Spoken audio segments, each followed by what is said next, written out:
So the next one are what's called rotations. And this time I only have one picture. So here the idea is we have a vector, and then it becomes this vector, and it rotates by an angle of theta. So this is just an example. This rotation would move every vector in the plane rotates by an angle of theta, in this case in the positive direction. Positive for us is always against the clock, counterclockwise. So, okay, so we rotate by theta, no? And in order to understand this, it's actually, at least that's how I always remember, it's good to think about what happens to the x-axis and what happens to the y-axis. So we split this in two and say, okay, I'm not sure, maybe you see it already. I usually don't.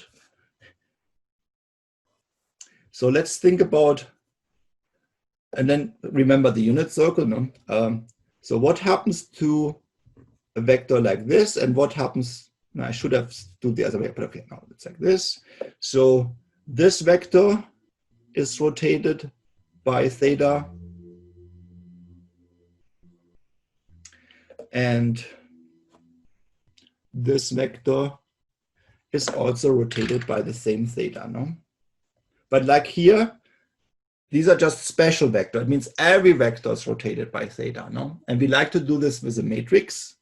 So, and here it's now easy to see because imagine this is 1, so we are here on the unit circle, no?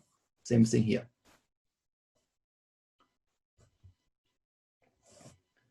Sorry. So we have a matrix, our rotation matrix. If we multiply it by 0, 1, we know what we get by looking at the unit circle. And if we multiply it by 1, 0, we also know what we get by looking at the unit circle.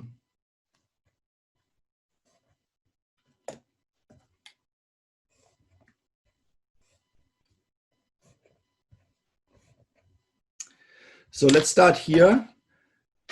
This is, I think, the easiest on the unit circle. So if there's theta, what is the x value here from the red vector? You're on the unit circle, theta, then the x component is, this is now pre-calc, unit circle, theta, there's a point on the unit circle. What are x and y? The x is cosine theta, right? And y, y this sine is theta. Cosine theta, and the other one is Sine theta. Sine theta. And now once you have this, and you know this is cosine and this is sine, now it's easy to see this red vector. What is here? Wouldn't it be sine theta or negative? I don't know. Yeah, negative. Yeah, whatever here is up is here to the left, no? Negative cosine. Yeah, negative sine. Negative sine and negative cosine. But we're still going up, so it's actually positive cosine, no? Yeah. Okay, so now you multiply the vector 0, 1 with the matrix to get this. So where are these elements in the matrix? Remember, the matrix has 2 by 2. So if I multiply this matrix by 0, 1, I get minus sine, cosine. Where's minus sine and cosine in this matrix? Because how do you multiply matrix times vector? 0 times this, so it doesn't matter what there, but 1 times this must be minus sine. So here is minus sine. And then down here is cosine, no? Yeah. And from this matrix, we multiply by 1, 0, and we need cosine sine. So cosine and sine must be here in the first column. Sorry, I should have made this bigger. Okay, so this is cosine, this is sine. So now we know from this picture, we know the second column, and from this picture, I should have made it a different way, we know the first column. So we now know that the rotation matrix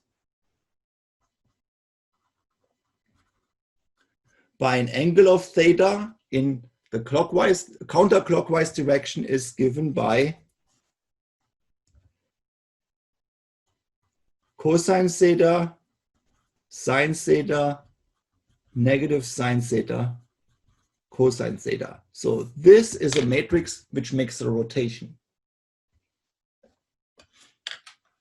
So if you multiply any two-dimensional vector with this matrix, you get a new vector, and the new vector is rotated by theta in the positive direction. If I make a negative theta, it rotates clockwise. No? So these are what we call rotation matrices. Okay, so now we have seen three things. We have seen reflections, projections, rotations. So I hope all of you have seen these. Now the next ones are a little bit more, they're still very geometrical oriented, but they're not so common, I would say. So these are what's called contractions or expansions or dilations. So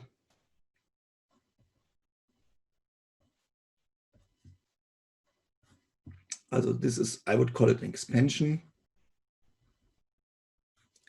And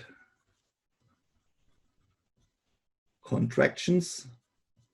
So what's going on here? So here it's actually better to make a picture where we put the unit square, then we apply by a matrix, and we have to figure out how this matrix looks like. And what happens to the unit square is it becomes smaller. So a square stays a square, but smaller. So how can I make this with a matrix? And let's say this number is k. No? K is smaller than 1. A number between 0 and 1. No? So it's not down to 0. It's still, let's say, 0.7. No? Wouldn't it be the identity matrix, but with k? Yes. So this means x and y are both multiplied by a number smaller than 1, k, if the contraction is the same in both directions. And for sure, you can also do the other way around. Let's say here is 1, here is 1. You take this unit square, not unit circle, and let's say here's 1, here's 1, and now k is there and k is there. So this time you blow your unit square up, you make it bigger, no? And again, the matrix which would do this would be, if you do it the same in every direction. It would be the same matrix, right? Yeah, would be actually the same. But this time, 1 is smaller. So k is larger than 1. Here, k is between 0 and 1. Here, k is larger than 1. So this would be an expansion. This would be a contraction. So this type of matrices makes things bigger or larger, but they have the same scale in both directions. And the book even has also the other cases. I just like to go over it so you have seen them all. For sure, there's no reason that we have the same expansion or contraction rate in every direction. So the book also has a case, for example, in one direction, nothing happens. And in the other direction, we can expand or contract. So I just like to show you this. So, and I hope they make sense. By now, you should know if I take this matrix and multiply by x, y, it means just x and y both get a k. No? Also it means it expands or contracts in both directions on the same scale. So